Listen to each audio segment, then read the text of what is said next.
یہ جو وائرس ہے بے حیائی کا، فحاشی کا، یہ کرونا سے زیادہ سخت ہے۔ کرونا کا وائرس اگر ہو جاتا ہے اور کنٹرول میں نہیں آتا تو جان جاتی ہے، اور اگر بے حیائی کا وائرس ہو جاتا ہے اور وہ کنٹرول نہیں کیا جاتا تو پھر ایمان جاتا ہے۔ میرے حضور نے فرمایا ہر دین کی ایک پہچان ہوتی ہے، ہر دین کی ایک قدر ہوتی ہے، اور اسلام کی جو پہچان ہے وہ حیا ہے۔ فرمایا حیا اور ایمان یہ دونوں کٹھے ہیں، ان میں سے جب ایک اٹھتا ہے تو دوسرا بھی اٹھ جاتا ہے۔ تو اگر حیا نہیں ہے تو پھر ایمان بھی نہیں ہے۔ حیا تو ایمان کا حصہ ہے۔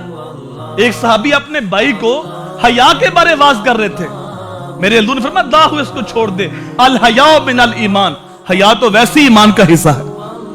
یعنی یہ حیا کوئی واز کرنے والی چیز نہیں ہے، اگر اس کے سینے میں ایمان ہے تو پھر حیا بھی ہے۔ اگر اپنے ایمان کا لیول دیکھنا ہو کہ میرے ایمان کا لیول کتنا اونچا ہے، دیکھیں اندر حیا کتنا ہے، جتنا حیا زیادہ ہے اتنا ایمان زیادہ۔ تو دین اسلام نے عورت کو مقام دیا، عورت کو حقوق دیے، اور وہ بھول گئی کہ اسلام ہمیں گھر کی چار دیواری کے اندر رکھ کے شہزادی دیکھنا چاہتا ہے، ملکہ دیکھنا چاہتا ہے، عورت کے ہاتھ میں آنے والی نسل کی تربیت کراتا ہے کہ تیری یہ ذمہ داری ہے۔ مرد کی ذمہ داریاں الگ ہیں کہ وہ باہر کے معاملات کو سنبھالے، عورت کی ذمہ داری ہے وہ گھر کے معاملات کو سنبھالے۔